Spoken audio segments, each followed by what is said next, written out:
Bonsoir à tous et bienvenue dans cette Sainte Communion en Jésus-Christ. Je veux déjà en premier lieu dire merci Seigneur parce que si je suis là au milieu de cette famille que vous êtes pour moi, c'est grâce à ce Seigneur qui m'a aimé le premier. Et je suis dans la joie parce que je sais qu'avec lui, je ne serai jamais déçu.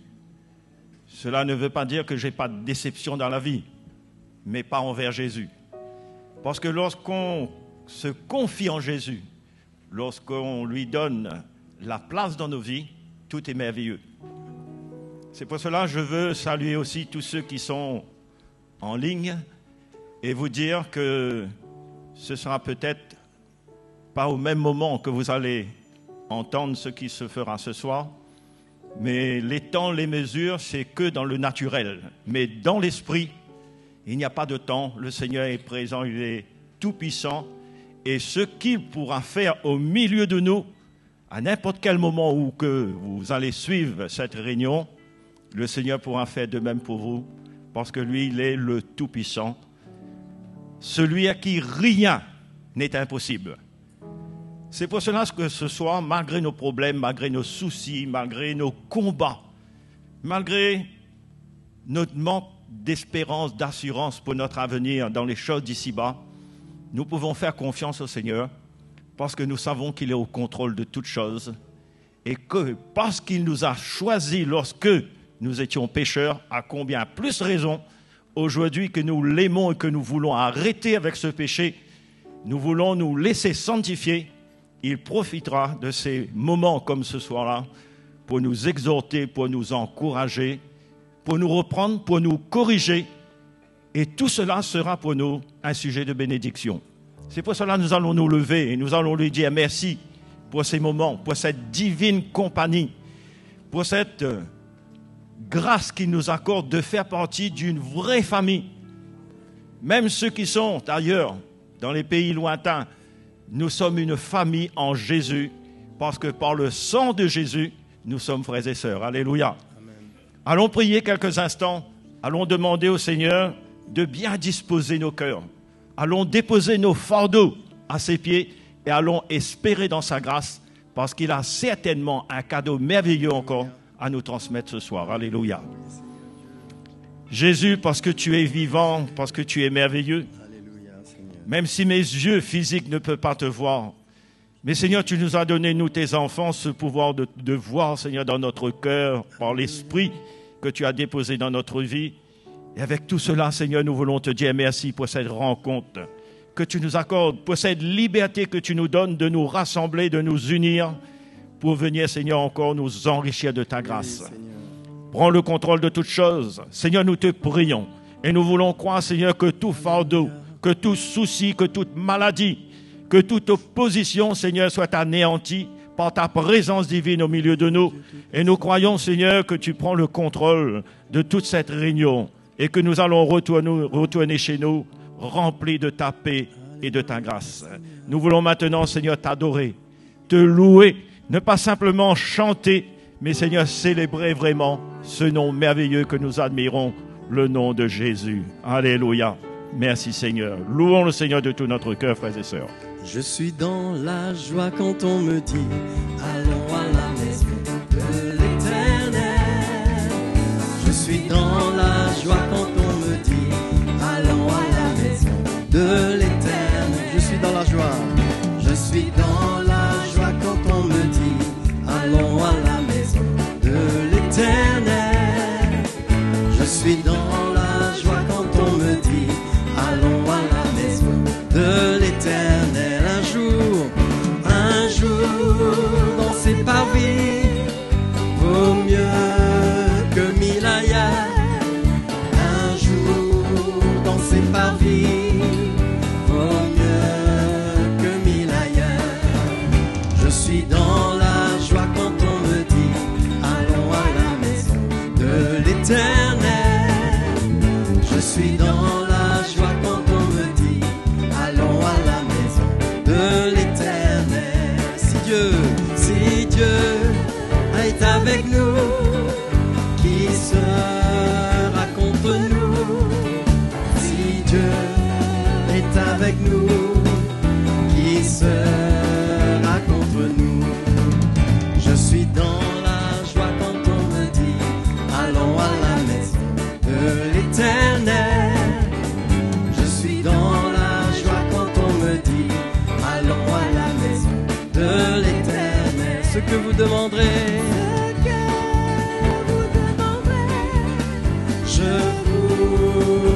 m'accorderai ce que vous demanderez. Je vous l'accorderai. Je suis dans la joie. Je suis dans la joie quand on me dit allons à la maison De l'Éternel. Je suis dans la joie quand on me dit allons à la maison de l'Éternel. Je suis dans la joie.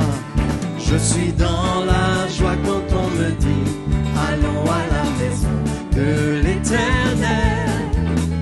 Je suis dans la joie quand on me dit allons à la maison de l'Éternel. Allons à la maison de l'Éternel. Allons à la maison de l'Éternel. Alléluia, Jésus. Oui, Seigneur, il y a une joie dans nos cœurs, Seigneur.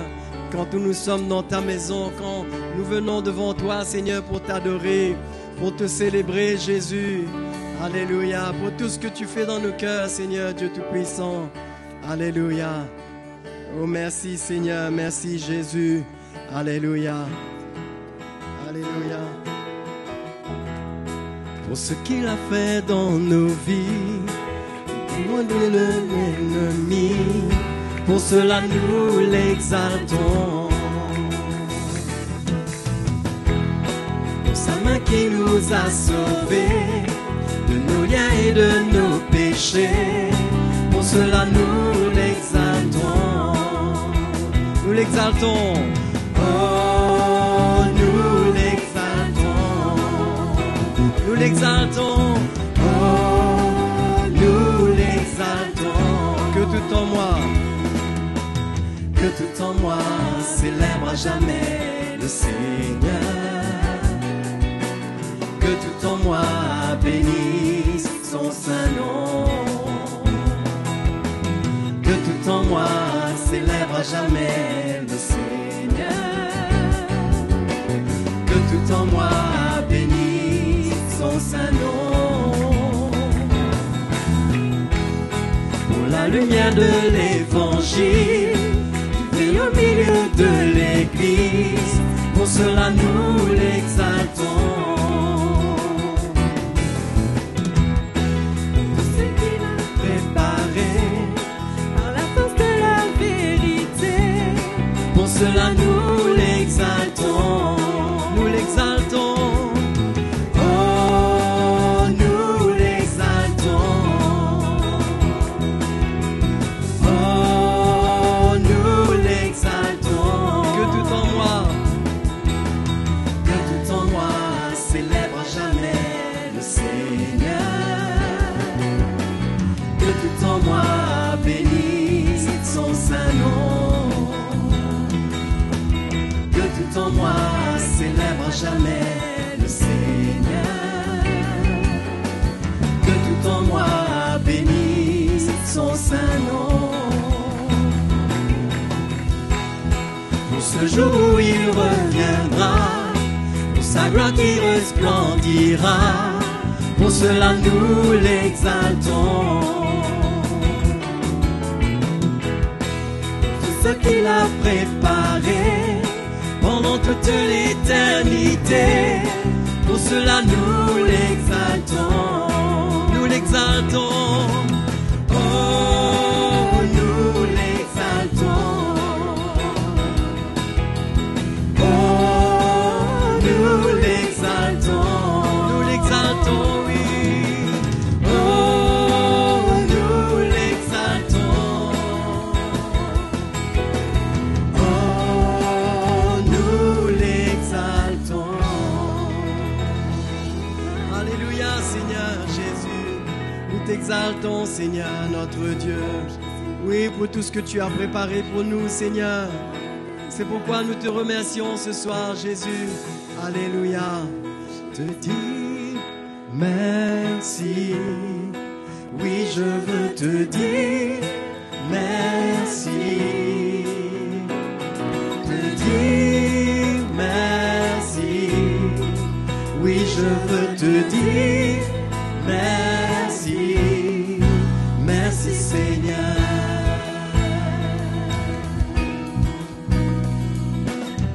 je viens devant toi, Seigneur. Aujourd'hui, je ne désire qu'une seule chose, te dire merci. Te dire merci pour ce que tu m'as donné, pour tous les bienfaits que je ne vois pas. Te dire merci. Te dire merci. Avec mes louanges de reconnaissance et mes mains levées, je te bénirai.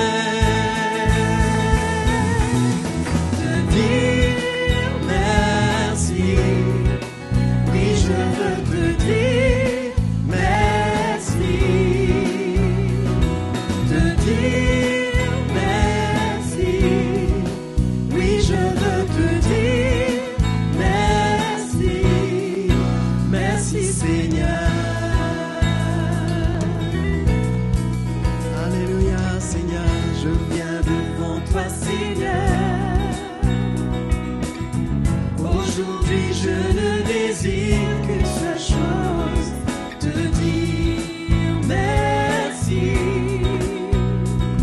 Te dire merci pour ce que tu fais en moi. Tu as chassé les ténèbres de ma vie. Te dire merci. Te dire merci. Avec mes louanges de reconnaissance et mes mains levées, je te bénirai. Te dire merci. Oui, je veux te dire merci. Te dire merci. Oui, je veux te dire merci. Te dire merci. Oui, je veux te dire merci. Te dire merci. Oui, je veux te dire merci. Merci, Seigneur. Merci, Seigneur. Merci, Seigneur. Alléluia, Jésus. Alléluia, Dieu Tout-Puissant. Nous t'adorons, Seigneur. Nous t'adorons, Jésus, mon Dieu. Alléluia. À toi soit la gloire, Seigneur. Alléluia. Alléluia. Merci, Jésus. Tu es ma force et mon bouclier. En toi seul mon cœur veut se confier. Ton secours me remplit d'allégresse, car tu m'élèves sur ton. Tu es ma force et mon bouclier, Seigneur. Tu es ma force et mon bouclier. En toi seul mon cœur veut se confier. Ton secours me remplit d'allégresse, car tu m'élèves sur ton rocher. Sois mon berger, sois mon rocher, sois mon bouclier en tout temps.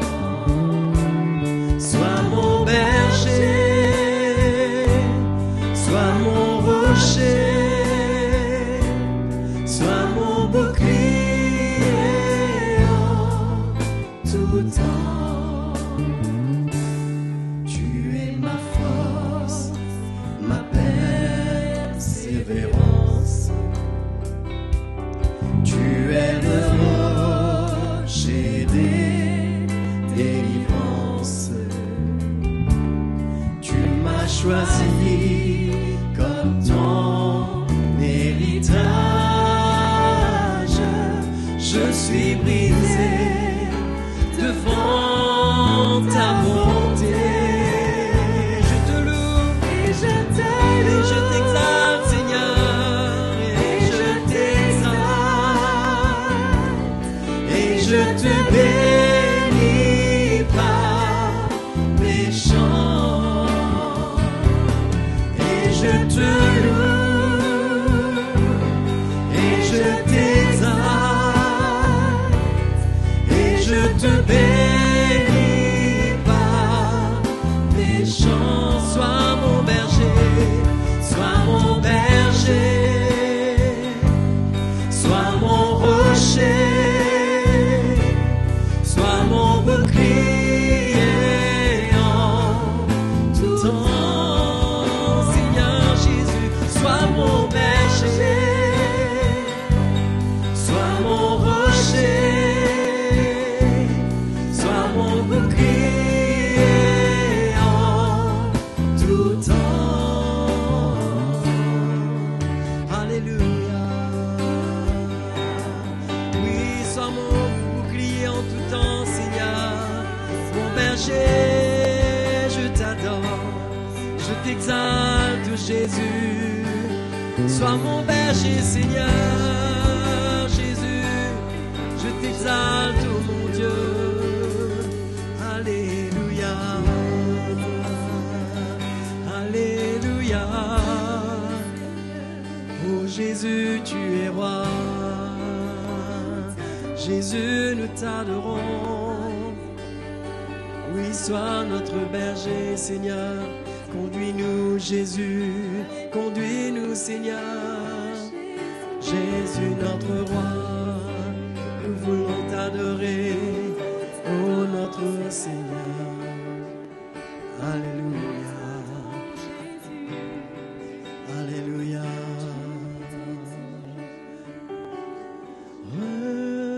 Rejeté, abandonné de tous,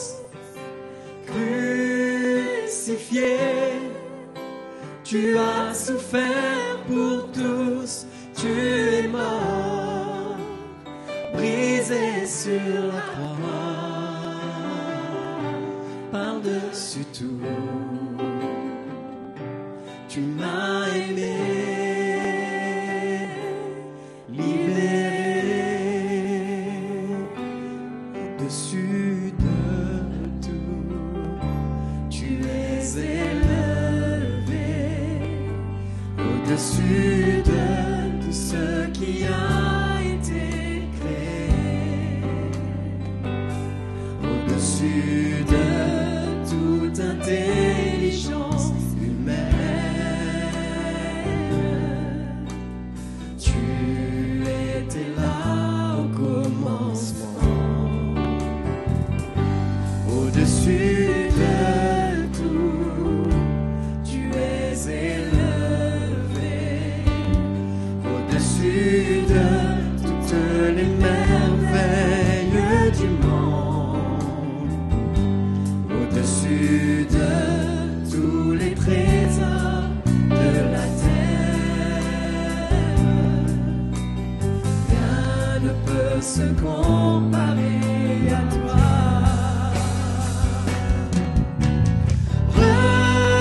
Rejeté, abandonné de tous, crucifié, tu as souffert pour tous, tu es mort, brisé sur la croix, par-dessus tout,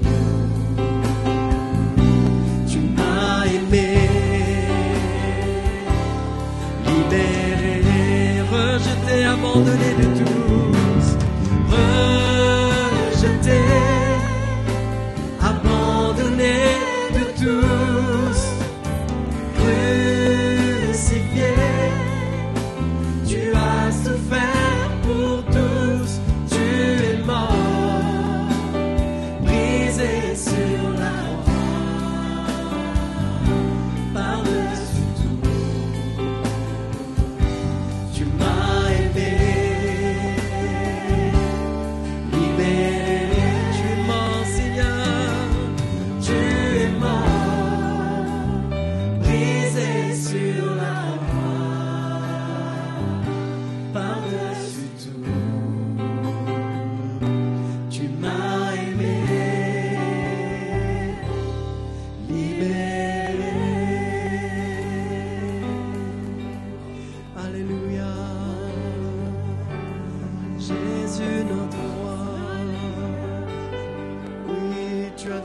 vie pour nous en premier. Oui, c'est pourquoi nous t'adorons. C'est pourquoi nous voulons t'aimer de tout notre cœur, Seigneur. Parce que c'est toi qui as donné ta vie. C'est toi qui as fait le premier pas, Seigneur Jésus. Et combien nous te sommes reconnaissants pour cela. Alléluia, Jésus. T'adorons, Seigneur. Toi, le Fils de Dieu. Alléluia. Alléluia, Seigneur. Alléluia. Merci, Seigneur. Oh, Merci, alléluia. Seigneur. Tu es grand, tu es merveilleux, Seigneur. Oh oui, nous nous prosternons devant toi. Nous reconnaissons ta grandeur et que sans toi, nous ne pouvons rien faire. Tu es tout pour nous. Tu es notre force en tout temps. Tu es notre sagesse dans toutes les situations que nous rencontrons. Tu nous équipes par l'esprit que tu as mis en nous, par ta parole que tu graves sur nos cœurs. Nous te remercions ce soir pour ta bonté envers nous, car nous ne sommes pas livrés à nous-mêmes. Nous ne sommes pas des orphelins dans ce monde, mais tu es notre Dieu et notre Père. Et ton esprit atteste à nos cœurs que nous sommes tes enfants, que nous t'appartenons. Nous te remercions de tout notre cœur pour le don de la grâce que tu nous as fait. Ce don merveilleux de nous faire connaître Jésus, le Fils de Dieu, ton Fils bien-aimé que tu as révélé, que tu as donné, que tu as révélé à nos cœurs. Seigneur, merci. Que nous puissions vivre une vie qui soit digne de son nom. Vivre une vie digne de son nom. Enseigne-nous. Que ton esprit nous convainc, nous pousse, nous presse pour que nous puissions abandonner toute voie qui ne te plaît pas et marcher avec toi. Nous te remercions ce soir. Nous te bénissons, Père, au nom de Jésus. Amen. Amen. Bonsoir les frères et sœurs. Gloire à Dieu que vous êtes là. Je suis content d'être là avec vous. Vous avez choisi la bonne part, je l'espère, comme Jésus l'a dit. Hein? A dit à Marthe, ta sœur a choisi la bonne part. La part qui ne lui sera point ôtée quand elle est venue s'asseoir aux pieds de Jésus pour écouter sa parole. Et si c'est dans cette attitude que vous êtes venus, eh bien, c'est pour écouter la parole du Seigneur, sur le ministère de son esprit, que le Seigneur vous parle selon vos besoins. Hein? Alléluia. Si vous voulez, on va ouvrir pour commencer dans Romains, chapitre 6.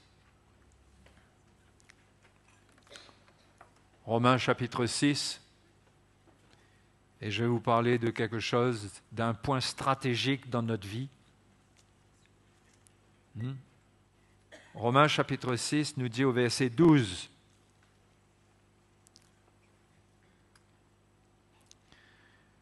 Parce que je crois que nous tous, nous désirons voir l'œuvre de la sanctification dans nos vies.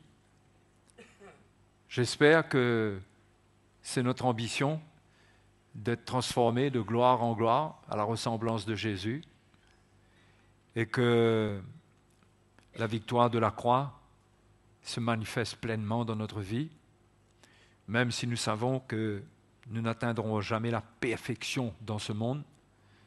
Mais gloire à Dieu, par la justification, nous sommes déjà parfaits aux yeux de Dieu. Nous sommes adoptés comme ses enfants. Mais dans notre nature, dans ce que nous sommes, ce que nous transportons, je pense qu'il est bon d'aspirer à un perfectionnement, hein? Avoir une vie qui vraiment plaît au Seigneur. Et le verset 12 nous dit que le péché ne règne donc point dans votre corps mortel et n'obéissez pas à ses convoitises. Paul dit cela suite à ce qu'il a dit quand il a parlé du baptême, ce qui s'est passé, ce que le baptême représente. Au verset 11, il dit « Ainsi vous-même, regardez-vous comme morts au péché et comme vivants pour Dieu en Jésus-Christ. » Et quand quelqu'un se regarde comme cela, selon la croix, ce qui s'est passé, ce que le Seigneur a accompli, là où le Seigneur nous a amenés dans notre baptême à nous identifier à lui, cette identification doit produire un regard par rapport au péché qui est extraordinaire parce que premièrement, cela nous montre que nous sommes justifiés, pardonnés de nos péchés, que nous ne sommes plus dans nos péchés comme autrefois, mais que le Seigneur nous a pardonnés. Mais en même temps, cela doit nous instruire pour nous donner un regard sur le péché de telle manière que nous comprenions qu'avec ce qui s'est passé à la croix, nous ne pouvons pas permettre au péché de régner dans notre vie. Nous ne pouvons pas lui donner une seule occasion. C'est pourquoi la repentance est quelque chose de permanent que nous portons dans notre cœur. Comme Paul dit, si vous vous mettez en colère, que le soleil ne se couche pas sur votre colère, il dit ne donnez pas accès au diable. Ne donnez pas accès au diable. Donc, la victoire existe pour nous, il nous faut avoir la lumière de cette victoire. Et une part de cette victoire, c'est de comprendre comment cela s'opère dans notre vie, au travers de nous. Premièrement, nous devons avoir la conviction que nous n'avons rien à voir avec le péché. Et que lorsque l'Esprit du Seigneur nous convainc pour nous repentir, lorsque nous savons que ce que nous faisons, disons, manifestons, n'est pas agréable au Seigneur, mais dans notre cœur, il doit y avoir une attitude qui n'adhère pas à la faiblesse, mais qui la rejette. Ce n'est pas une attitude de condamnation, mais c'est une attitude qui n'accepte pas le règne du péché. On ne veut pas retrouver notre ancienne manière de vivre, notre ancienne manière de parler, notre ancienne manière d'agir.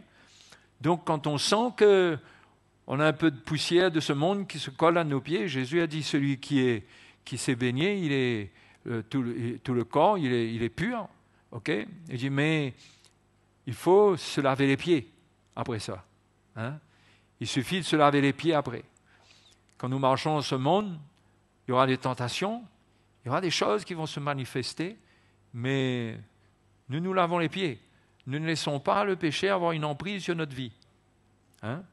Et donc Paul dit, ainsi vous-même, puisque si c'est pour le péché qu'il est mort et qu'il est revenu à la vie et que vous avez été identifié à sa mort et à sa vie, à sa résurrection, eh bien vous-même regardez-vous comme mort au péché et comme vivant pour Dieu en Jésus-Christ. C'est là qu'au verset 12, il dit que le péché ne règne donc point dans votre corps mortel et n'obéissez pas à ses convoitises. Ne livrez pas vos membres au péché comme des instruments d'iniquité, mais donnez-vous vous-même à Dieu comme étant vivants de mort que vous étiez, c'est-à-dire vous étiez morts dans vos péchés, maintenant vous êtes vivants, mais donnez-vous vous-même à Dieu comment ? Offrez à Dieu vos membres comme des instruments de justice. Car le péché n'aura point de pouvoir sur vous puisque vous êtes non sous la loi mais sous la grâce. Le péché ne peut pas s'attacher aux chrétiens sous la grâce. Nous ne sommes pas sous le règne du péché, nous sommes sous le règne de la grâce. Nous ne sommes pas sous la loi, nous sommes sous la grâce. Ce qui veut dire que quand notre attitude de cœur nous donne un regard par rapport au péché, où nous sommes morts au péché, et que nous n'acceptons pas son règne, Dieu voit cela dans nos cœurs, nous marchons dans la lumière. Nous pouvons faillir, nous allons faillir et nous faillissons. Mais quand Dieu voit cette attitude-là, pour lui, ça lui suffit, ça. Cette marche dans la lumière, c'est la perfection qu'il demande pour nous, pendant que nous sommes encore dans la chair. OK ? Mais il dit que le péché n'aura pas de pouvoir. Donc, on peut marcher dans la liberté du péché à condition de comprendre ce qu'il dit ici. C'est qu'il ne faut pas offrir nos membres au péché, comme des instruments d'iniquité, mais il faut offrir à Dieu nos membres comme des instruments de justice. Donc, si on ne comprend pas comment offrir à Dieu nos membres, et c'est quoi nos membres ? C'est quoi les membres du péché ? Ce n'est pas les membres biologiques qu'on a appris dans un cours de sciences naturelles, ESV, je ne sais pas trop comment on appelle ça aujourd'hui. Ce n'est pas juste ça, hein, mais c'est les membres, c'est ce que le péché utilise. Et si on laisse le péché se manifester au travers de nos membres constamment, on va devenir esclave du péché. On va garder les mauvaises habitudes. Mais le Seigneur veut qu'on marche dans la liberté d'une manière qui le glorifie, qui l'honore. Hein? Okay? C'est pourquoi quand nous sommes convertis, il y a un changement total dans notre vie et la haine du mal vient en nous. Et les choses auxquelles nous prenions plaisir autrefois, aujourd'hui, on ne prend plus plaisir à ces choses. Le monde croit qu'on est esclave de la religion, mais nous, notre cœur a été changé, nous avons été lavés, sanctifiés par l'Esprit de Dieu, par le sang de Jésus. Le Seigneur a enlevé ces choses en nous, nous n'y prenons plus plaisir, parce que nous avons goûté à la place, à la vie du Seigneur. Et nous ne prenons pas plaisir à des paroles dures, à des pensées impures, à des choses mauvaises. Mais il y a quelque chose en nous qui rejette ces choses.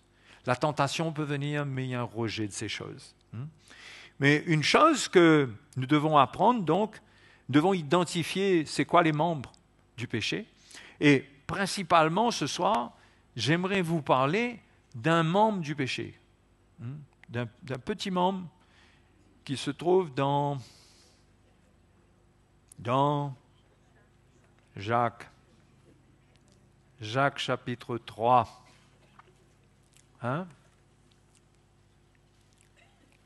Le verset 5 dit, Jacques 3, 5, « De même, la langue est un petit membre, et elle se vante de grandes choses. » La langue est un membre. On n'apprend pas ça à l'école, peut-être. On dit que la langue est un muscle. On a tendance à l'identifier comme un muscle. Mais d'un point de vue spirituel, la langue est un membre. Donc quand on parle d'offrir nos membres comme des instruments de justice, s'il y a un membre qui doit être offert à la justice, c'est bien ce petit membre-là, la langue. Et si on lit, on va comprendre pourquoi. On va lire depuis le début, verset 2. Nous bronchons tous de plusieurs manières. On faillit de plusieurs manières. Si quelqu'un ne bronche pas en parole, c'est un homme parfait. Donc, déjà, vous voyez, quelqu'un qui est parfait avec ses paroles, quelqu'un qui agit selon la justice avec sa langue, c'est un homme parfait. Il est dans une certaine maturité. La preuve, Jacques dit, il est capable de tenir tout son corps en bride. Et là, c'est intéressant de faire la relation entre ce petit membre et tout notre corps. Parce que le péché veut utiliser tout notre corps. C'est comme si que Jacques dit, si on veut maîtriser tout notre corps, il faut maîtriser la langue. Celui qui maîtrise la langue, il entre dans la maturité, dans une perfection. Il aura la victoire sur tout ce qui veut, sur toutes les tentations qui viendront concernant les autres membres. Il dit, si nous mettons le morse dans la bouche des chevaux pour qu'ils nous obéissent, nous dirigeons ainsi leur corps tout entier. Là, il donne des exemples. Un petit morse là, dans la bouche. Avec ça, on oriente le cheval, le grand cheval tout-puissant. Et Jacques dit, voici, même les navires qui sont si grands et que poussent des vents impétueux sont dirigés par un très petit gouvernail au gré du pilote. Le pilote, il a le bateau sous contrôle, il garde le bateau dans la bonne direction grâce au gouvernail. Un petit gouvernail. Donc Jacques illustre le pouvoir de la langue. Et mes frères et mes sœurs, je crois que nous devons considérer sérieusement ces choses. Parce que, en même temps, s'il y a un domaine dans lequel nous sommes légers, c'est avec notre langue. S'il y a un organe, un membre qui aime user de la liberté selon la chair, c'est la langue. La langue profite de la liberté pour se dire qu'on n'est pas sous la loi. Eh bien, on peut se laisser aller à parler, à dire beaucoup de choses. Hein? Mais quelqu'un qui sait maîtriser sa langue, il donne quand même un signe de maturité. La Bible dit même que l'insensé, quand il se tait, il passe pour un sage. C'est écrit dans le livre de Proverbes. Hein? Il passe pour un sage.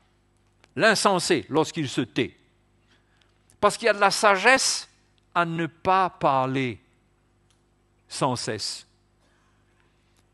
Ça ne veut pas dire qu'on rentre tous au monastère, qu'il n'y a plus de communion, qu'il n'y a plus d'échange, hein, qu'il n'y a plus de parole.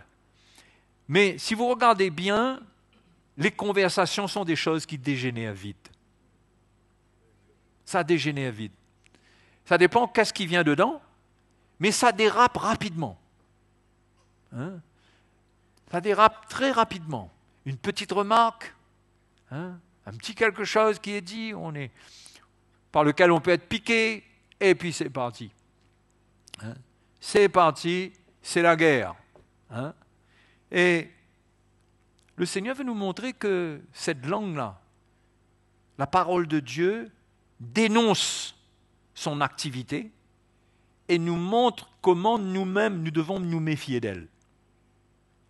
Nous devons nous méfier d'elle. Nous devons être éclairés, nous devons comprendre combien de problèmes elle peut nous poser. Hein? Et les problèmes sont là. Hein? Hein? De même, la langue est un petit membre et elle se vante de grandes choses. Ah oui, si on peut décrire un vantard, ce n'est pas son langage. Si vous voulez trouver l'orgueil chez quelqu'un et l'assurance qu'il a de lui-même, c'est la manière dont il parle. En général, quelqu'un qui n'a pas beaucoup d'assurance par lui-même, il ne parle pas trop. Mais celui qui parle beaucoup, qui a beaucoup de choses à dire, eh bien, facilement il dérape et il se vante. Il oublie qui est Dieu, il croit qu'avec son petit gouvernail dans sa bouche là, il dirige toutes choses, c'est lui qui décide. C'est un petit gouvernail, mais mal utilisé, ça nous dirige vers des abîmes, ça nous amène au naufrage. Voyez? Donc, Jacques dit, voyez comme un petit feu. Parce que dans la langue a une habilité, c'est à mettre le feu. Ah, à mettre le feu. À allumer des feux. Il dit, voyez comme un petit feu peut embraser une grande forêt. Voyez le pouvoir de la langue? Est-ce que c'est pas puissant, ça? Hein? C'est quand même puissant de savoir hein, que cette petite langue-là, c'est comme un petit briquet qui peut mettre le feu à une grande forêt. C'est-à-dire, là, si on commence à tolérer son action, elle va tout embraser.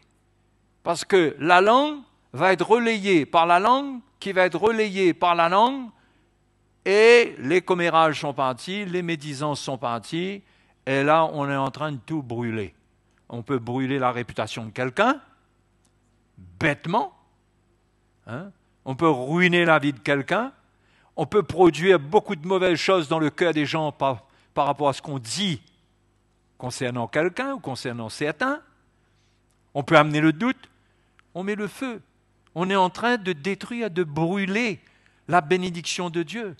Ce que Dieu a planté pour nous faire du bien, notre langue peut brûler ça, peut détruire cela. Voyez? Quelque chose de sérieux quand même, hein? Hein? Voyez, comme un petit feu peut embraser une grande forêt. La langue aussi est un feu. C'est le monde de l'iniquité. C'est le monde de l'iniquité. C'est ce que la langue dit peut facilement prêter à confusion. Ça peut troubler. Ça peut sembler dire des choses vraies, mais en même temps, ce n'est pas trop clair. Ça peut se justifier, et en même temps, derrière, il y a le mensonge. Ça, c'est le monde de l'iniquité. La langue peut s'exprimer d'une manière qu'on cache le péché. Le monde de l'iniquité, c'est le monde souterrain du péché. À la manière dont on parle, on s'exprime, on arrive à cacher ce qui ne va pas. C'est le monde de l'iniquité. La langue est placée parmi nos membres. Regardez, peut-être que les scientifiques n'ont pas fait le rapport. Il n'y a peut-être pas des nerfs qui relient la langue à tout le corps. Mais Jacques dit, il parle d'un point de vue spirituel. La langue est placée parmi nos membres, souillant tout le corps. On a vu tout à l'heure quelqu'un qui maîtrise sa langue, qui ne bronche point aux paroles, c'est quelqu'un qui est parfait, qui tient son corps en bride. Mais ici, Jacques dit que la langue est placée parmi nos membres, souillant tout le corps. Donc la langue a un pouvoir sur tous les membres de notre corps. Il a le pouvoir de souiller ou le pouvoir de maturité, de perfection, dans un sens. Cette langue-là, elle détient un grand pouvoir. Donc, dans notre bataille spirituelle, c'est-à-dire dans la manière que nous sommes en train, nous voulons comprendre la victoire. Comment est-ce que la victoire de Jésus va se manifester dans notre vie? Comment nous allons voir cela? Ah ben, c'est sûr qu'il faut attaquer le quartier général. Hein? Le grand chef. Il est là dans votre bouche. Je ne vais pas vous faire ouvrir votre bouche. Mais il est là dans votre bouche. Votre langue. Hein? C'est lui le grand capitaine qui dirige tout. Et peut souiller tout le corps. Et Jacques va plus loin, souiller tout le corps et enflammant le cours de la vie. C'est-à-dire avec ta langue, tu peux enflammer le cours de la vie. Parce que Dieu voit ses enfants, il a des bénédictions, il a des choses qu'il a préparées pour nous faire du bien. Mais nous-mêmes, avec notre langue, nous pouvons détruire les bénédictions de Dieu. Nous pouvons détruire les bénédictions de Dieu. Nous enflammons le cours de la vie. Des choses que Dieu en réserve pour nous. Si nous ne nous repentons pas, si nous laissons ce feu-là s'allumer et brûler la forêt, nous nous retrouvons, plus nous avançons là-dedans, plus nous allons bouger en terre brûlée, où il n'y a pas de bénédiction. Et d'où vient cela? Très souvent, cela vient de la langue, de ce qu'on se permet de dire. De ce qu'on se permet de dire par orgueil, manque d'humilité. Et on brûle, enflammant le cours de la vie, étant elle-même enflammée par la géhenne. Ah, tiens, la langue est tellement vue. Attendez, je bois un peu d'eau.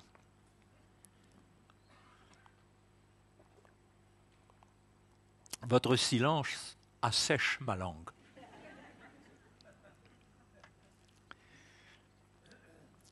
Mais c'est bon, continuez à bien écouter.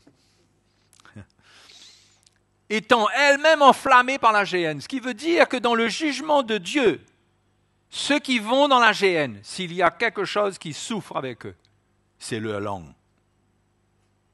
Ouais. C'est juste pour vous montrer comment Dieu voit cette langue-là. Et qu'est-ce qui est attaché à elle? Au point que celui qui n'est pas sauvé, il va souffrir cruellement pendant l'éternité au niveau de sa langue. Ce sera une souffrance particulière.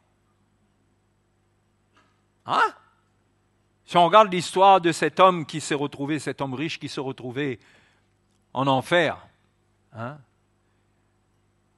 il a demandé à Abraham s'il ne peut pas aller chercher un petit peu d'eau pour rafraîchir sa langue, parce qu'il dit « Je souffre cruellement dans cette flamme, dans cet endroit. » Ouais. Donc, pourquoi est-ce que le jugement de Dieu est aussi sévère et la parole de Dieu fait ressortir le jugement sur la langue? Parce que la langue est porteuse de choses très mauvaises. Très, très, très, très mauvaises. La preuve encore, ce que Jacques dit, elle met le feu à une grande forêt, elle souille tout le corps. Donc c'est quelque chose que il faut la consacrer à Dieu, dans la prière. Prier en langue, prier le Seigneur, lire la parole de Dieu. Ça peut être fait aussi par la langue, on le lit avec les yeux, mais je ne suis pas en train de vous faire entrer dans une doctrine qu'il faut confesser la parole de Dieu. Là. Non, pas du tout. Ce n'est pas une question qu'on confesse la parole de Dieu, et la parole de Dieu, si on la confesse avec notre bouche, elle est puissante, elle va faire des choses grandes. Ça, c'est une tromperie, ça. Si nous vivons la parole de Dieu, c'est différent. si nous comprenons la parole de Dieu, la vie de justice que la parole de Dieu nous enseigne, et que nous la pratiquons avec notre langue, nous allons produire la vie au lieu d'amener la destruction dans notre vie. Parce que ce que nous allons dire va être porteur de bénédictions, de choses qui ne vont pas détruire notre forêt, qui ne va pas couler notre navire. Donc il y a une différence entre ça et croire que la parole de Dieu, il faut la confesser. Il faut prendre des versets et la confesser. Oui frère, confesse. Il faut confesser positivement la parole du Seigneur et confesser les versets, citer les versets, réciter les versets. Le point n'est pas là. Parce que tout le problème de la parole provient d'où? Allons regarder un petit coup, va.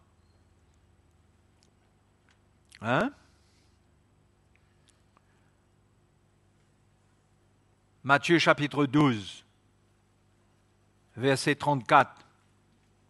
Matthieu 12, 34.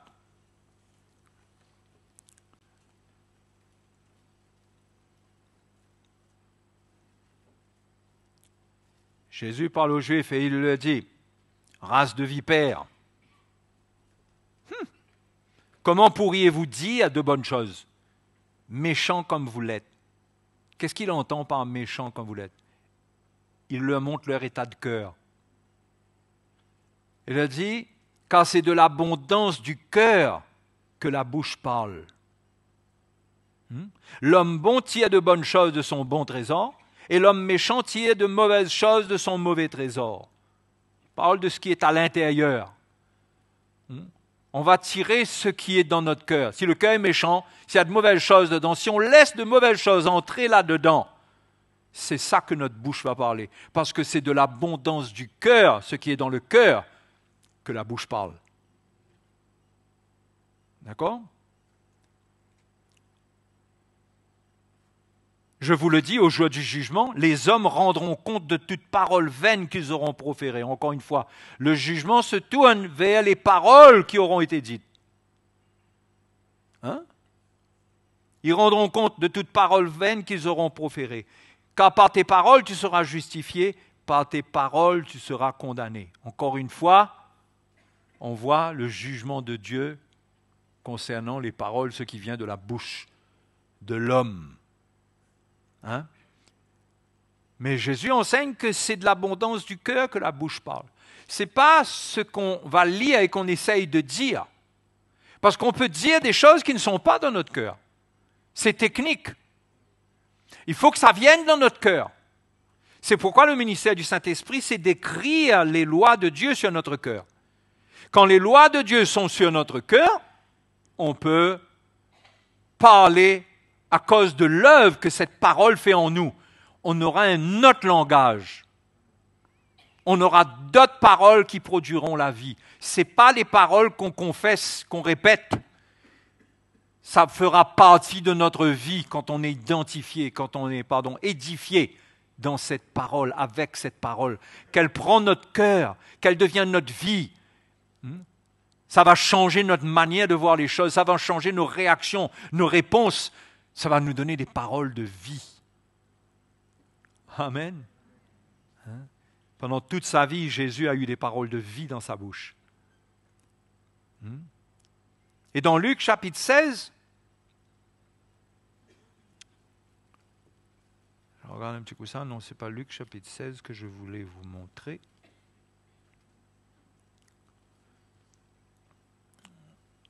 C'était Matthieu chapitre 15, verset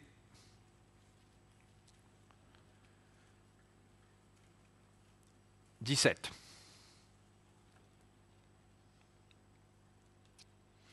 Ne comprenez-vous pas que tout ce qui entre dans la bouche va dans le ventre? Il parle de ce qu'on mange. On est d'accord? Il ne parle pas des paroles qu'on entend. Les paroles qu'on entend, ça va dans nos oreilles. Ça n'entre pas dans notre bouche. La nourriture qu'on mange entre dans notre bouche. D'accord? Puis est jeté dans les lieux secrets. Mais ce qui sort de la bouche vient du cœur. Et c'est ce qui souille l'homme, encore une fois.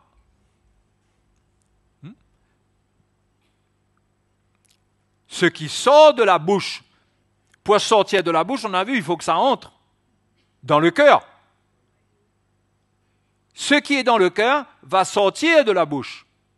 Et quand ça sort, ça souille. Ça a un effet noir, sombre. Ce qui sort de notre bouche, ça peut enlever la paix. Ça détruit la paix. Ça enlève la joie, ça refroidit l'atmosphère. On a tous vécu ça.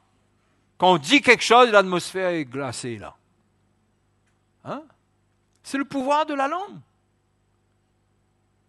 Et on ne le réalise pas, mais tous les jours on parle, mais de quoi est-ce qu'on parle? Qu'est-ce qu'on dit? Qu'est-ce qu'on commente? De qui on parle? De quoi on parle? Ça dépend de ce qui entre dans notre cœur. C'est pourquoi il faut s'édifier, il faut avoir la parole de Dieu dans notre cœur pour pouvoir garder notre cœur. Parce que Jean dit qu'il faut garder celui qui est né de Dieu, il se garde lui-même. Pour se garder, il faut se garder dans la saine doctrine, dans la bonne doctrine. Il faut qu'elle prenne notre cœur, il faut qu'elle renouvelle notre intelligence et que nous puissions être éclairés, avoir la lumière pour ensuite pouvoir réagir par rapport à ce qui est dans notre cœur avec abondance, parce que Jésus, si c'est de l'abondance du cœur, il faut que ça soit en abondance.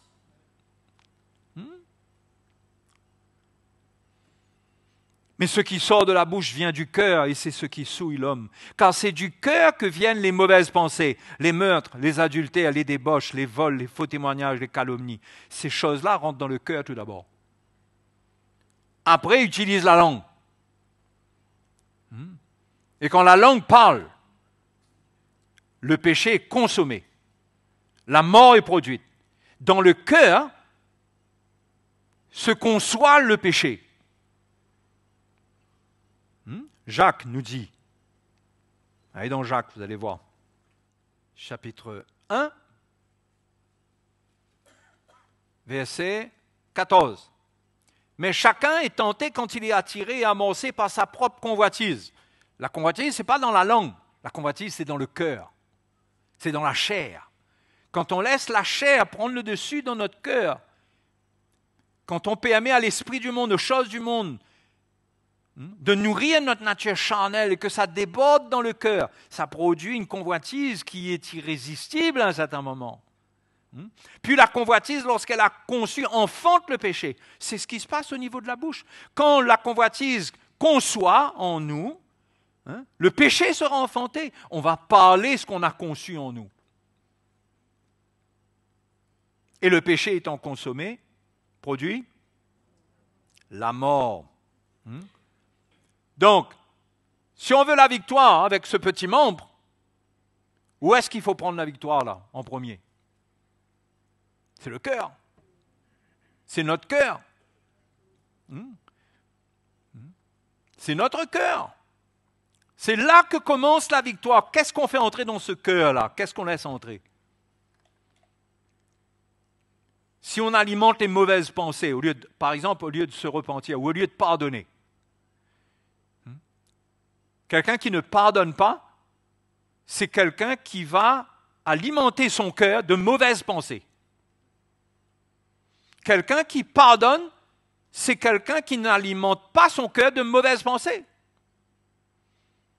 Donc il n'y aura rien de mauvais qui va demeurer en lui, puisqu'il pardonne. Mais celui qui ne pardonne pas, les mauvaises pensées vont produire de l'amertume.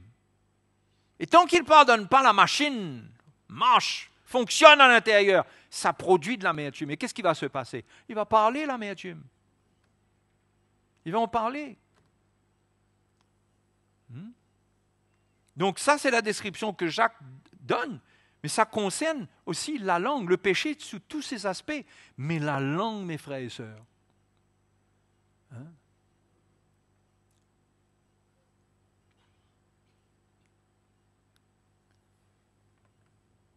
Qu'est-ce que Jacques dit encore? Retournons dans Jacques. Au chapitre 3, verset 7. Toutes les espèces de bêtes, d'oiseaux, de reptiles et d'animaux marins sont domptés et ont été domptés par l'homme. Mais la langue, aucun homme ne peut la dompter. C'est un mal qu'on ne peut réprimer. Elle est pleine d'un venin mortel. Ça, c'est Jacques décrit l'homme pécheur. On est d'accord? Il décrit l'homme pécheur, comment l'homme est naturellement. Il ne décrit pas le chrétien. Le chrétien, on l'a vu, s'il remplit son cœur de bonnes choses, des choses saintes, des choses saines, des choses de l'esprit, il va parler de ces choses-là. Le mal ne va pas passer par sa bouche. Et si ça passe, il va tout de suite laver sa bouche, comme on dit en créole, il va rincer sa bouche tout de suite. Il va se repentir. Le mal ne va pas germer, grandir en lui, parce que sa repentance va couper les ressources du mal tout de suite. Couper la racine tout de suite. Tu comprends? Donc c'est intéressant de comprendre ces choses. Les animaux, personne ne peut, mais cette langue, l'homme ne peut pas la dompter. Mais Dieu veut accorder à ses enfants la grâce de la dompter. Amen. Hein? Mais Jacques dit, attention, il dit par elle, parce que nous aussi les chrétiens, nous pouvons ne pas la dompter. Il dit par elle, nous bénissons le Seigneur notre Père. Si nous vivons selon la chair, nous vivons selon le monde, mais qu'est-ce qui va prendre notre vie et notre cœur? C'est le monde. Par exemple, Paul dit aux Corinthiens, les mauvaises compagnies corrompent les bonnes mœurs. Si vous vivez en compagnie de gens qui passent le temps à mal parler mal et à mal parler, c'est un peu différent. Vous faites la distinction? Hein? Il y a un qui parle mal.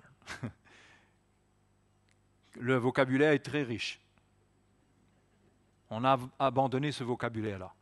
Mais on ne peut pas éviter que, on est dans le monde, on a des collègues, on a des gens, on a des patrons, on a des gens qui passent le temps à jurer, à dire des choses et tout. OK, il y a la grâce de Dieu pour les situations que nous ne pouvons pas éviter. Mais si nous prenons plaisir dans des mauvaises compagnies, c'est-à-dire que notre cœur épouse l'esprit qui émane des gens, et que nous sommes dans une communion avec eux, les mauvaises compagnies corrompent les bonnes mœurs.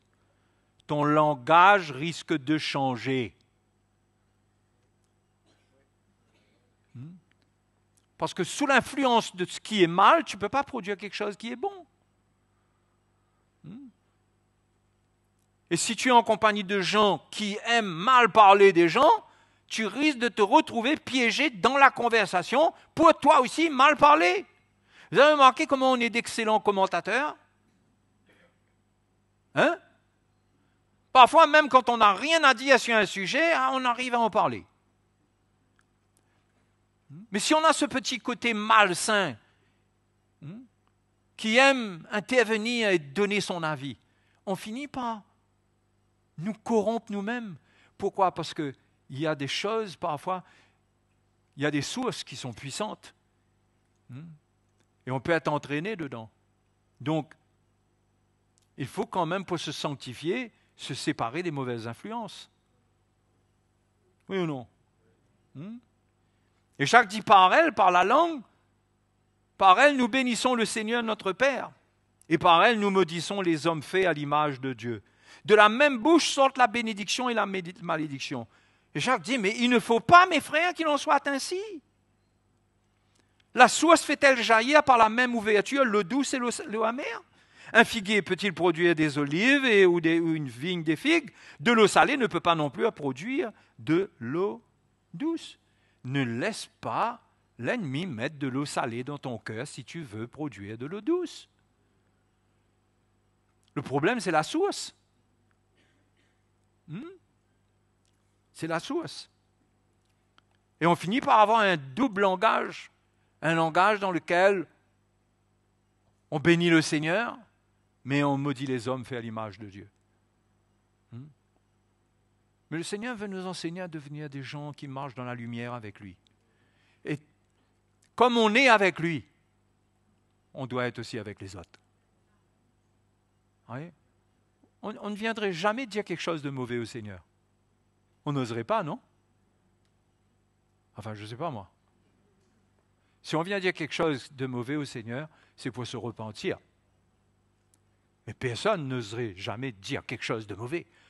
eh bien, qu'on considère que ceux qui sont créés à l'image de Dieu n'ont pas besoin d'entendre ce que Dieu lui-même ne veut pas entendre. Non? C'est comme ça. OK? Si on lit dans... Au fait, j'ai déjà lu ça, mais allons relire un petit coup le verset 13. Allons continuer avec le verset 13 là. Lequel d'entre vous est sage et intelligent? Oui, la sagesse et de l'intelligence. Il faut être fin dans la vie. Il ne faut pas se laisser aller. Il ne faut pas croire que la vie, on fait ce qu'on veut, on parle comme on veut, on n'est pas intelligent, on n'est pas sage, on balance nos affaires, et puis, ben quoi? C'est bon comme ça, là. Le Seigneur, il m'accepte comme ça. Mais non. Non, tu vas embraser ta forêt que le Seigneur t'a donnée, tu vas la brûler. Ta forêt, c'est tes relations, par exemple. Il y a des gens qui trouvent ça drôle, que s'ils aiment trop parler, les gens qui n'aiment pas parler n'aiment pas se retrouver avec celui ou celle qui parle trop. Ben où est l'amour alors? L'amour, c'est te supporter, c'est pas rechercher ta compagnie. Si tu es là, on te supporte, mais on ne va pas rechercher ta compagnie. Et c'est comme ça qu'on brûle notre forêt, on brûle nos relations, on détruit la place que Dieu nous a donnée. Parce qu'on est toujours, comme dit le créole dans un zinc, on est toujours, on est quelqu'un à un problème. On ne peut pas être dans quelque part sans qu'il y ait un problème. Mais quand on est comme ça, tout le monde est invité, sauf nous. On dit, c'est pas normal, l'amour. L'amour, repens-toi. Repens-toi. Parce que le Seigneur t'accepte. Par son amour, il t'accepte. Mais personne n'est obligé de t'écouter, d'être avec toi, si ton cœur n'est pas bon. Allez. Et souvent, ceux qui parlent beaucoup, ceux qui ont un cœur mauvais sont ceux qui parlent beaucoup, qui ont beaucoup de choses à dire, qui ont beaucoup de commentaires à faire, et ils brûlent la forêt, ils brûlent la bénédiction, ils blessent les gens. Ils trouvent drôle que, autrefois, tu venais me voir, mais qu'est-ce qui s'est passé? Eux-mêmes, ils détruisent ça. Je ne suis pas en train de dire qu'il faut rejeter des gens, moi là, non. Mais il faut comprendre que dans la vie, dans notre faiblesse humaine, on va rechercher les gens qui sont agréables, avec qui il est agréable de vivre. C'est pas comme ça? Mes frères et mes sœurs, c'est la réalité de la vie, ça. Oui, l'amour surpasse tout. OK, mais cet amour-là doit encore grandir. Doit encore grandir. L'amour supporte tout. Moi, je vous avoue que mon amour à moi, aujourd'hui, là où c'est, ne supporte pas tout. Je ne peux pas dire que je supporte tout. J'ai des difficultés avec certaines choses. Ça ne veut pas dire que je vais vouloir mal agir ou quoi, mais je ne peux pas dire que je suis dans une liberté de l'amour qui supporte tout. Et dans la vie, il faut accepter les gens là où ils sont arrivés. Mais il faut prendre le chemin de la perfection et maîtriser sa langue et arrêter de brûler sa forêt.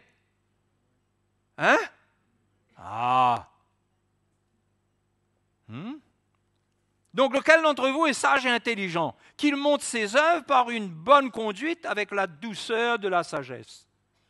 La douceur de la sagesse. La sagesse, elle est douce. Il n'y a pas d'agression dedans. Il n'y a pas d'agressivité. Il dit, mais si dans votre cœur, regardez, dans votre cœur, si vous avez dans votre cœur un zèle amer, et un esprit de dispute, ne vous glorifiez pas et ne mentez pas contre la vérité. Cette sagesse n'est point celle qui vient d'en haut, elle est terrestre, charnelle, diabolique. N'essaye pas de justifier un tel état, repens-toi. N'essaye pas de mettre la faute sur les autres, c'est toi, c'est ta langue, c'est ton cœur. Les termes sont forts, terrestre, charnel, Un étage au-dessus encore, diabolique. Car là où il y a un zèle amer, un esprit de dispute, il y a du désordre et toutes sortes de mauvaises actions. Oh, le Seigneur nous a appelés à vivre en paix. La sagesse d'en haut est premièrement pure, ensuite pacifique, modérée, conciliante, pleine de miséricorde, de bons fruits, exempte de duplicité, d'hypocrisie. Tout ça, la langue aime faire le contraire, être de l'hypocrisie, être un jeu double, se laisser aller, ne pas accepter la réconciliation, il n'y a pas de miséricorde, on est dur, on trouve que non. Hein? Et la langue proclame ça parce que dans le cœur, il y a une sagesse qui n'est pas celle de Dieu, qui ne vient pas de la croix de Jésus, de la croix qui nous a réconciliés, mais c'est une sagesse qui est dans la chair, qui est dans l'homme et qui peut être nourrie par l'esprit du monde. Le fruit de la justice se met dans la paix par ceux qui recherchent la paix. Hein? Voilà la langue, comment elle est décrite par la parole de Dieu. Proverbe 18, 21 nous dit, pour confirmer ce que je viens de vous dire là, nous dit quoi? Regardez. Proverbe 18, 21. On peut lire à partir du verset 20. Proverbe 18, 20. C'est du fruit de sa bouche. Ça parle de quoi? De ses paroles, de ce qui sort de sa bouche, de ce que sa langue manifeste. C'est du fruit de sa bouche que l'homme rassasie son corps. Non, mais, arrêtons-nous un petit instant, regardons bien ça là. Ce que tu dis, ce que tu manifestes, lorsque le péché s'exprime au travers de ta langue, ça fatigue ton corps.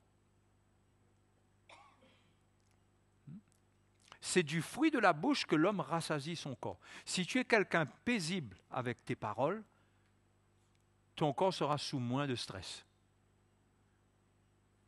Tu seras en meilleure santé. Parfois, on va chercher l'origine des maladies dans les cellules, mais c'est dans l'âme, souvent, que se trouve le problème. Dans les attitudes, comment on se laisse aller, qu'est-ce qu'on exprime qui vient de notre cœur. Hein? On se rassasie de notre corps si on a des paroles de paix. Celui qui a des paroles de paix, il peut dormir en paix. Hein? Il peut dormir en paix. Ce n'est pas automatique, parce que les hommes de paix ont aussi des insomnies. Je ne suis pas en train de donner une règle. Hein?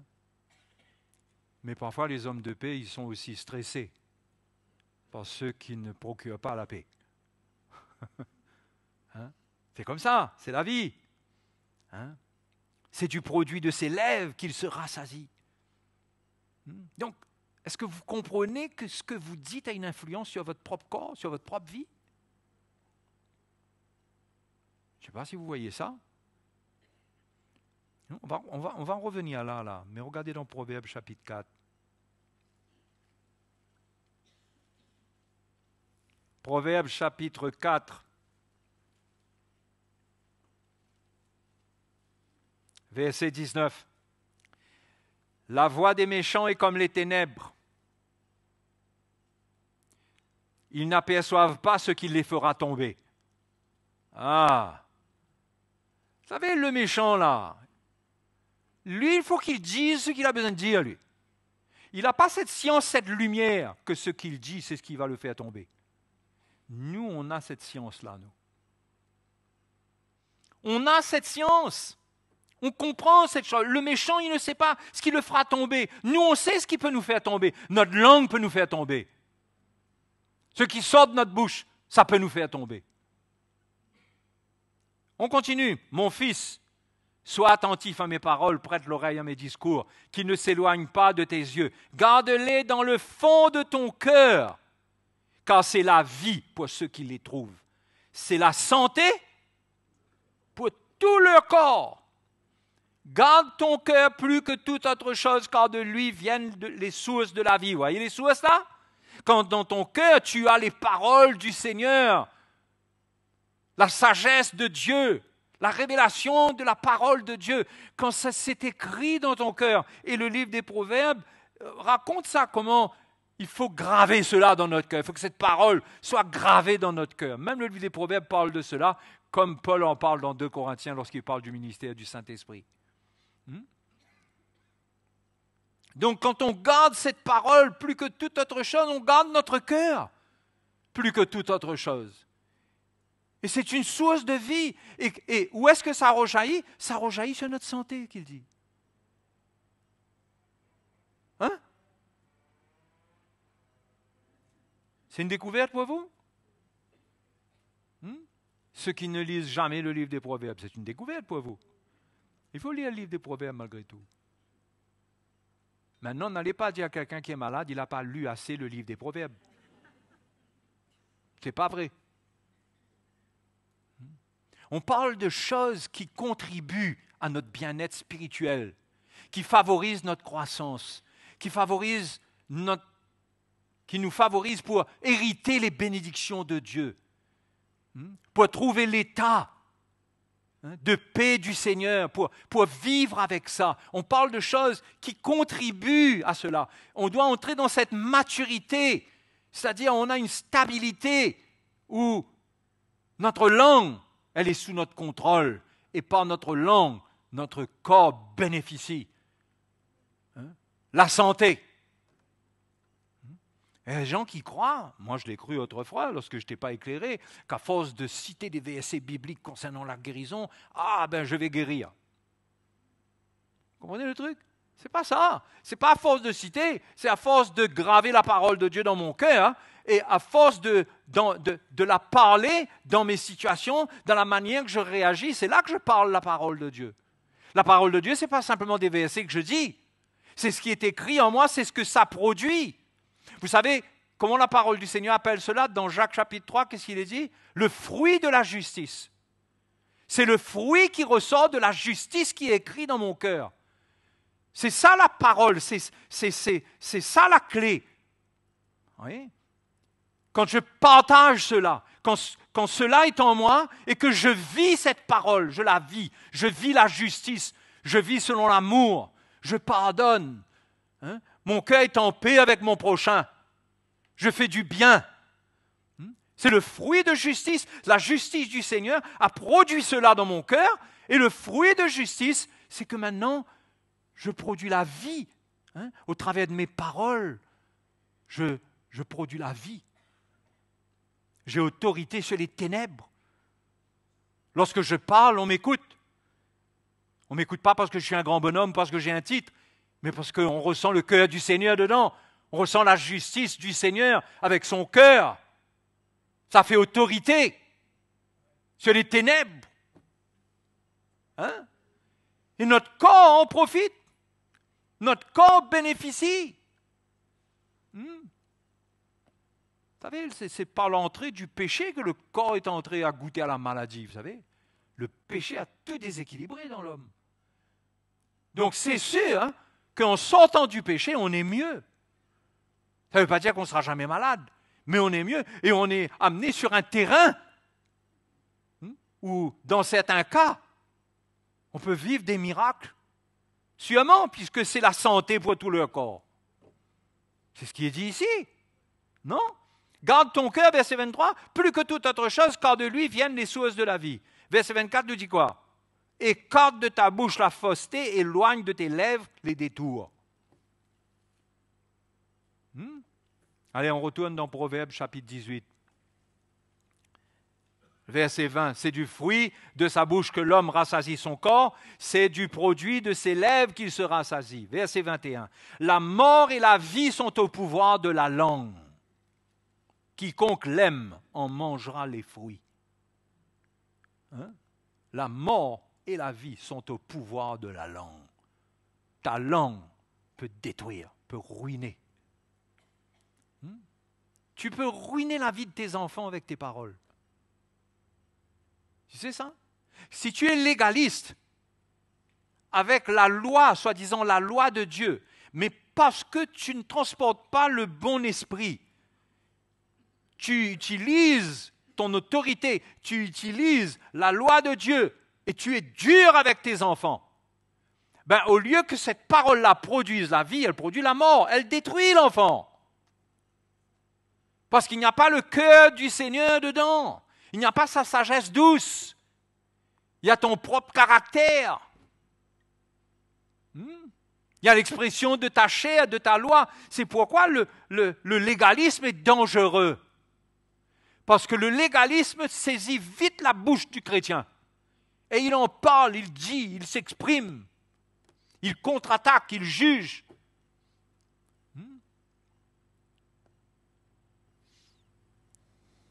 Après, l'autre verset, je laisse les maris lire ça, ça ne concerne pas. Pour nous ce soir, celui qui trouve une femme trouve le bonheur. Alléluia. Ce n'est pas mon sujet ce soir. Mais j'étais où avant ça, moi là?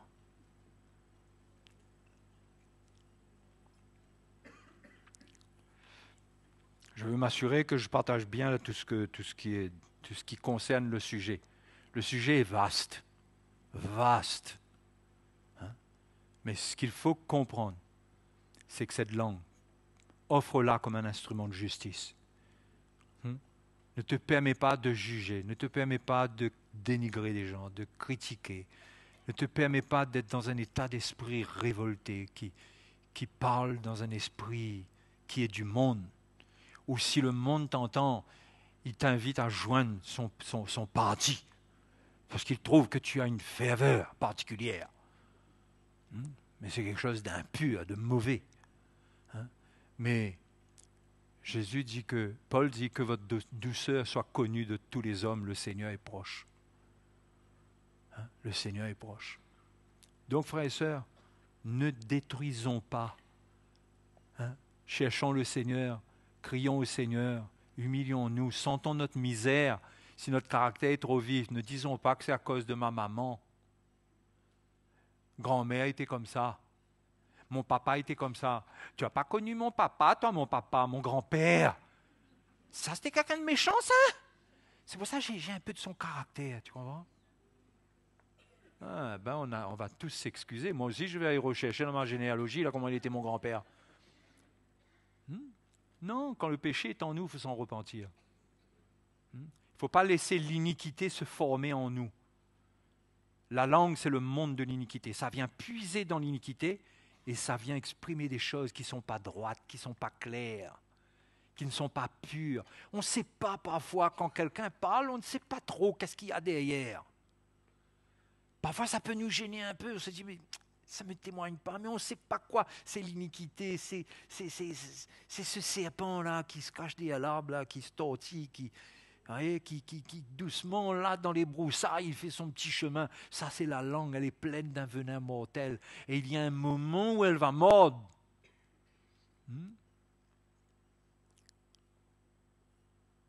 Je suis sûr que personne d'entre vous n'a pronostiqué que j'allais parler sur la langue ce soir. Alors, on parle sur la foi, on parle sur l'amour, on va parler sur beaucoup de choses. Mais mon frère, ta bouche, ta langue, veille. Au fait, je termine. Non, il faut que je termine par un petit passage. D'accord? Je crois que c'est dans le livre des psaumes. Le psaume 39. Psaume 39. Qu'est-ce que ça dit? Psaume de David. Il a écrit cela au chef des chantres à Gédutun, qu'on connaît tous. OK? Donc, je ne vais pas commenter là-dessus. Le verset 2 dit « Je disais, je veillerai sur mes voies, de peur de pécher par ma langue. » Pécher par ma langue. « Je mettrai un frein à ma bouche, tant que le méchant sera devant moi. » Il y a une croix à prendre quand vous êtes devant le méchant, là, quand il balance ces trucs-là. Il dit, je suis resté muet dans le silence, je me suis tu, quoique malheureux, et ma douleur n'était pas moins vive. Ça faisait mal même ce qu'il était en train de dire. Mon cœur brûlait au-dedans de moi, un feu intérieur me consumait, et la parole est venue sur ma langue. Vous voyez un moment? Personne ne peut réprimer ce mal-là. Si on est un chrétien, on ne cherche pas le Seigneur. C'est ça notre expérience. on essaye de rester muet, on essaye pas répondre. À un moment là, il faut... Ah non, c'est pas possible. Ah, non. Ah, ça trop loin là. J'ai fait un tour dans le couloir là-bas, j'ai essayé.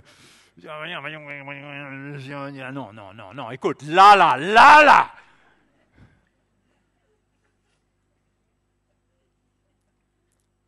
Et si on maîtrise la langue, la croix qu'on prend en maîtrisant la langue, elle agit dans tout le corps. Si j'arrive à maîtriser mes paroles, je fais mourir au travers de la langue beaucoup de choses dans mon corps.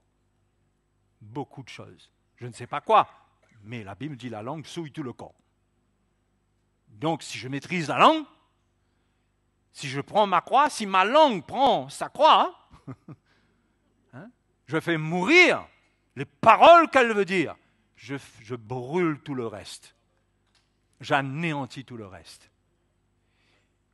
Mais entre le moment où il y a un processus dedans de moi où ça fait mal, où il y a un feu, le feu là, c'est comme une chaudière là, ça brûle dedans, ça veut sortir.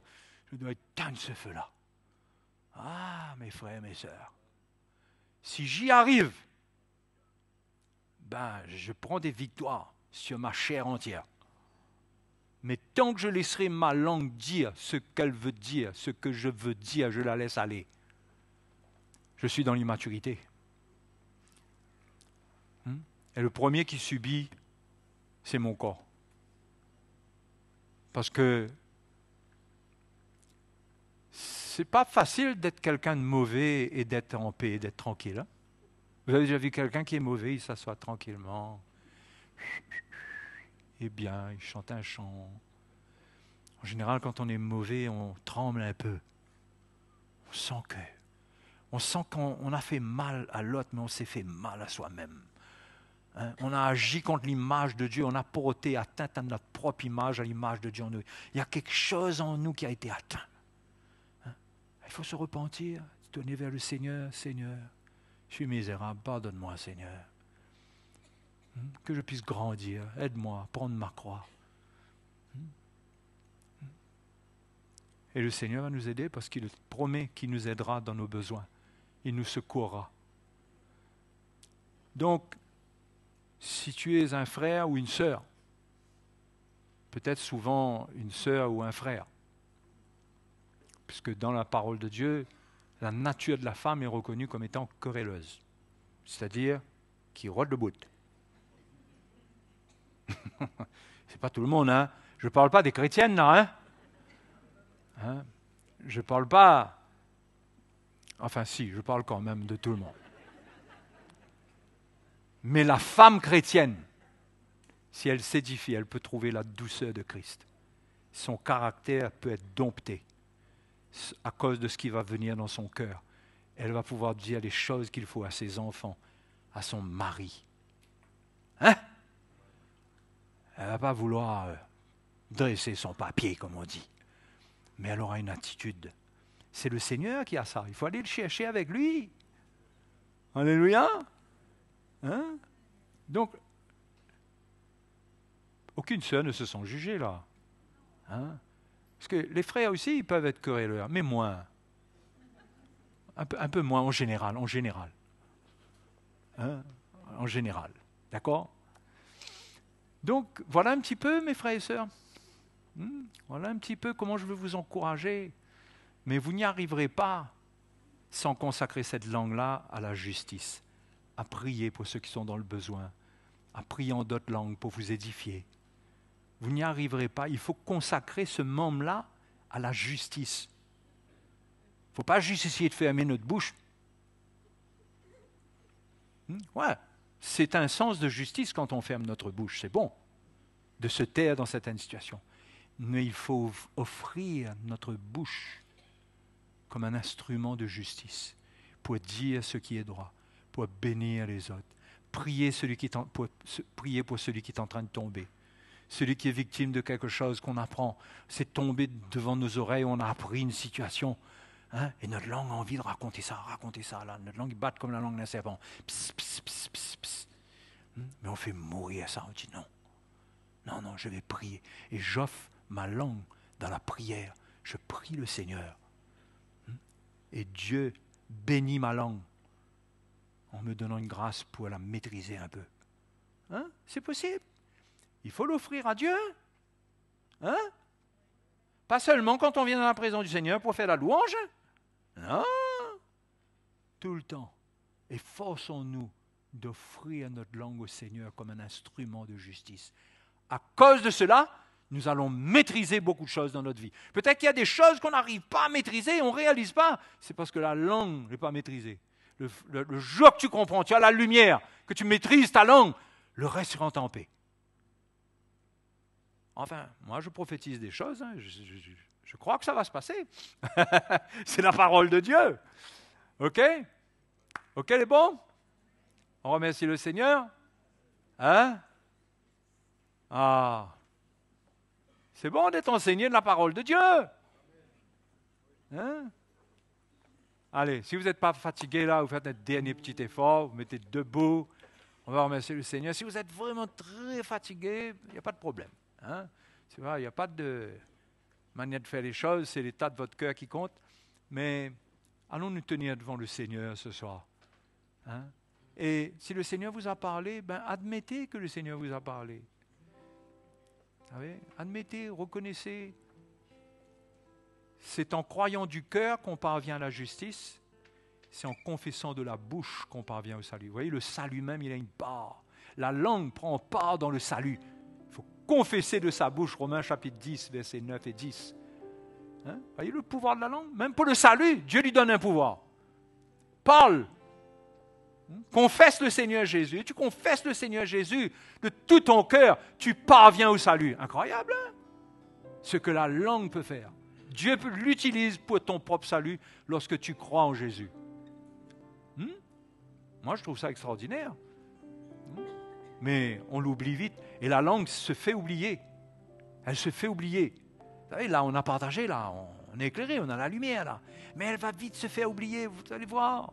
Elle cherche à se faire oublier et on continue comme une moissonneuse batteuse, là, c'est parti. Allons nous appliquer. Nous avons le pouvoir de ne pas la laisser dominer sur nous. Hein? Alléluia. Merci Seigneur. Allons remercier le Seigneur ensemble. Là où nous sommes, nous bénissons le Seigneur. Hein? Nous bénissons le Seigneur. Il nous éclaire, il nous donne la science, la lumière. Hein? Il nous éclaire, qu'on comprenne comment ça marche, comment notre nature charnelle, elle opère. Mais nous sommes là devant lui. Il nous éclaire, il nous enseigne. Il parle à notre cœur. Il nous montre à nous aussi personnellement. Est-ce que c'est toi? Dans quel état tu es par rapport à tout cela? Si tu t'es retrouvé dedans, n'aie pas honte. Reconnais et offre ta vie à Dieu. Et offre cette langue maintenant au Seigneur. Hein? Retrouve-toi devant le Seigneur à prier. Sois dans la bonne communion fraternelle pour être sûr que tu vas dire de bonnes choses. Alléluia. Merci Seigneur. Hein? La grâce de Dieu est avec nous. Il n'y a pas de condamnation au milieu de nous. Nous sommes l'Église, le peuple de Dieu que le Seigneur perfectionne. Alléluia. Merci Seigneur. Nous te louons ce soir. Nous te bénissons ce soir. Tu es notre Dieu. Tu es merveilleux. Tu nous montres le chemin de la paix. Tu nous montres ce chemin. Tu nous montres ce que le monde ne voit pas, ce que les hommes qui sont dans les ténèbres ne peuvent pas voir. Ils ne connaissent pas tes voies. Ils analysent toutes choses d'un point de vue humain, d'un point de vue naturel, scientifique, comme ils disent, mais ils ne voient pas tout ce qui est spirituel dans tout ce que tu as créé. Et ce soir, nous trouvons la vérité concernant notre bouche, notre langue. Oh, notre Dieu, aide-nous. Nous voyons à quel point nous avons besoin de ton aide. Nous avons besoin de ton aide, Seigneur. Qui reconnaît comment il a besoin de l'aide du Seigneur? Qui reconnaît cela? Alléluia. Si nous le reconnaissons, Jésus est avec nous, il ne nous condamne pas. Oh, merci Seigneur, merci Seigneur. Ta grâce est sur notre vie. Ta grâce est avec nous. Nous nous ressentons dans l'incapacité de porter des fruits par nous-mêmes, mais ton esprit œuvre en nous. Seigneur, nous t'offrons notre cœur comme une source. Nous voulons qu'elle soit remplie d'eau douce. Nous voulons qu'elle soit remplie de la sagesse d'en haut. Oui, Seigneur. Merci de nous éclairer. Merci, Seigneur. Merci, Seigneur. Alléluia. Nous le bénissons. Alléluia. Gloire à Jésus. Gloire à Jésus. Alléluia. Oh, alléluia. Merci, Seigneur. Merci, Jésus. J'offre les membres de mon corps au Seigneur Jésus, comme des instruments de justice pour magnifier son nom. J'offre les membres. J'offre les membres de mon corps au Seigneur Jésus, comme des instruments de justice pour magnifier son nom. Car sous sa grâce, le péché n'a pas de pouvoir sur moi. Je peux parler de sa part partout. Je peux louer, le chanter toujours. Je peux braver les circonstances et l'adorer.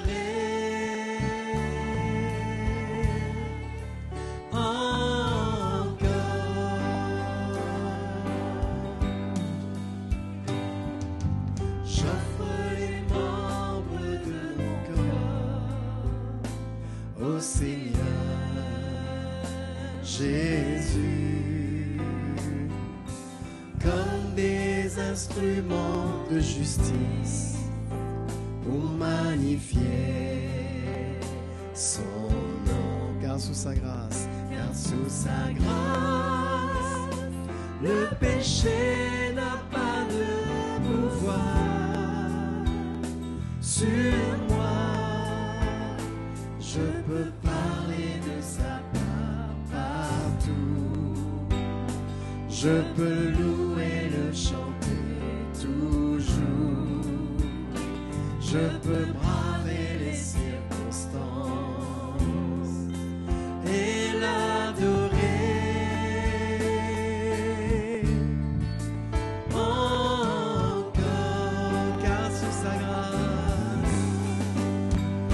sous sa grâce, le péché